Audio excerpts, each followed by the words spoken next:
سمین 14 اگست ہماری زندگیوں میں سب سے اہم دن ہے۔ اس دن ہم آزاد قوم کی حیثیت سے دنیا کے نقشے پر ابھرے۔ ہماری انفرادی اور اجتماعی خوشیوں کا محور و مرکز یہی دن ہے۔ ہمارا وطن عزیز پاکستان وہ وطن نہیں جو وراثت میں اس کے بسنے والوں کو ملا ہو، بلکہ پاکستان کی بنیاد متحدہ ہندوستان کے مسلمانوں کا خون اور ہڈیاں، اینٹوں اور پانی کی جگہ استعمال ہوئے تھے۔ اتنی گراں قدر تکلیف کا اندازہ وہی لگا سکتا ہے جس نے تعمیر پاکستان میں تن من دھن، بیوی بچے، بھائی بہن، عزیز و اقارب سب قربان کیے۔ پاکستان یوں ہی حاصل نہیں ہو گیا تھا، بلکہ اس کے اصول کے لیے لاکھوں مسلمانوں نے جام شہادت نوش کیا۔ کتنی ماؤں کے سامنے ان کے بچے قتل کر دیے گئے، کتنے خاندان کو مکانوں میں نظر بند کر کے نظر آتش کر دیا گیا، کتنی پاک دامنوں نے عزتیں لوٹا کر پاکستان کی قیمت ادا کی، کتنے بچے یتیم ہوئے جو ساری عمر اپنے والدین کی شفقت کے لیے ترستے رہے۔ سامعین، اس ملک کے قیام کے پیچھے ہزاروں لرزہ خیز کہانیاں دفن ہیں۔ آج کی کہانی محمد رمضان کی کہانی ہے۔ تقسیم کے وقت ان کا خاندان بھی ہجرت کر کے پاکستان پہنچا تھا۔ تقسیم کے نتیجے میں محمد رمضان اور ان کے خاندان پر گزرنے والی قیامت کا ایک ایک لمحہ محمد رمضان کے ذہن پر زندگی بھر نقش رہا۔ تقسیم کے دوران گزرنے والی قیامت صغریٰ کے واقعات بھی اسے عمر بھر یاد رہے۔ محمد رمضان نے کہا تھا، میرا خاندان برصغیر کی تقسیم سے پہلے امرتسر کے مشہور علاقہ خزانہ گیٹ کا رہائشی تھا۔ تقسیم ہند کے وقت میری عمر 2829 سال تھی۔ میرا ایک بیٹا اور ایک بیٹی تھی۔ جشن آزادی کی تیاریوں میں مبارکبادیں دی اور لی جا رہی تھیں، تکبیر کے نعرے بلند ہو رہے تھے، گلی گلی، گاؤں گاؤں اور شہر شہر پاکستان زندہ باد اور قائد اعظم زندہ باد کے فلک شگاف نعرے گونج رہے تھے۔ دوسری جانب ہندوؤں اور سکھوں کے سینے پر سانپ لوٹ رہے تھے، ان کے ہاں سوگ برپا تھا، صف ماتم بچھ گئی اور آہ و بکا شروع ہو گئی۔ تقسیم ہند کے اعلان کے بعد پورے پنجاب میں ہندو سکھ مسلم فساد پھوٹ پڑے۔ 15 اگست 1947 کو ہمارے گاؤں کے مسلمان سکھوں کے مظالم کے ڈر سے اپنی عزتیں اور زندگیوں کو بچانے کی کوشش میں بے سر و سامانی کے عالم میں اپنے گھر بار چھوڑ کر پاکستان کی طرف روانہ ہوئے۔ ابھی چند کلومیٹر کا فاصلہ طے کیا تھا کہ سکھوں کے ایک مسلح جتھے نے ہمارے قافلے پر بندوقوں، تلپاروں، کرپانوں، نیزوں، برچھیوں اور کلہاڑیوں سے حملہ کر دیا۔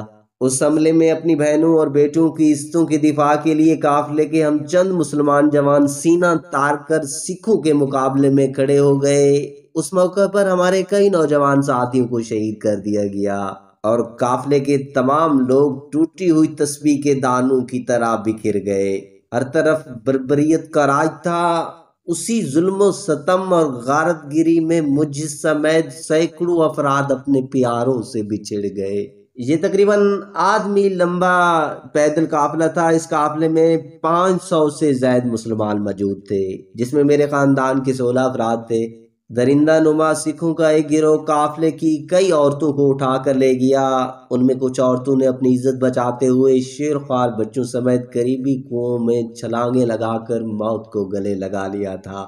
خالق کائنات کو مجھے اور چند خاندان کے لوگوں کو بچانا مقصود تھا، اس لیے ایک بوڑھے سکھ نے ہماری عورتوں کے زیورات کے بدلے انہیں واگا کیمپ تک پہنچانے کی ذمہ داری اٹھائی۔ اس سکھ نے صرف زیور ہی نہیں بلکہ ہمارے تمام ساز و سامان کو اپنے پاس رکھ کر میرے خاندان کے بچے کچے افراد کو چند روز بعد واگا کیمپ پہنچا دیا۔ کیمپ میں موجود ہر شخص اپنے خاندان کے لوگوں کو قربان کر کے وہاں پہنچا تھا۔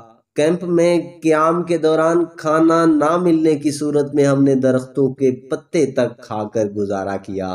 محمد رمضان کہتے ہیں، نومبر 1947 کی ایک شام واگا ریلوے اسٹیشن پر ہم اہل لاہور کے ساتھ اس گاڑی کے استقبال کے لیے موجود تھے جو مسلمان مہاجرین کو لے کر کالکا سے روانہ ہوئی تھی اور براستہ امرتسر پاکستان پہنچ رہی تھی۔ طویل انتظار کے بعد جب دور سے گرد کا ایک طوفان اسٹیشن کی جانب بڑھتا ہوا محسوس ہوا تو ہجوم میں یکدم خوشی کی لہر دوڑ گئی، کیونکہ یہ ریل کا انجن تھا۔ ہم پانی اور مشروبات کے مٹکوں اور چاٹیوں کا جائزہ لینے لگے جو آنے والے مہاجر بھائیوں کے لیے تیار کیے گئے تھے۔ گاڑی قریب آئی تو سب نے نعرہ تکبیر، اللہ اکبر اور پاکستان زندہ باد کے نعرے لگانا شروع کر دیے، لیکن گاڑی سے نعروں کا کوئی جواب نہ آیا۔ اور گاڑی کا کوئی دروازہ نہ کھلا۔ جب ہم نے کھڑکیوں سے گاڑی کے اندر جھانکا تو ہمارے دل کانپ گئے اور رونگٹے کھڑے ہو گئے۔ تلواروں سے کٹے ہوئے گلے، گولیوں سے چھلنی سینے، پھٹے ہوئے پیٹ اور جسموں سے علیحدہ بازو اور ٹانگیں ظلم و تشدد کی المناک داستانیں سنا رہے تھے۔ ہم نوجوانوں نے گاڑی کے ڈبے تقسیم کیے اور خون میں لت پت لاشوں کو آبدیدہ آنکھوں سے نہایت عزت و احترام کے ساتھ اتارنے لگے۔ پھر 20 شہداء کو ایک ہی قبر میں دفن کیا گیا۔ اس سے زیادہ ظلم اور درندگی کی مثال دنیا کی تاریخ میں نہیں ملتی۔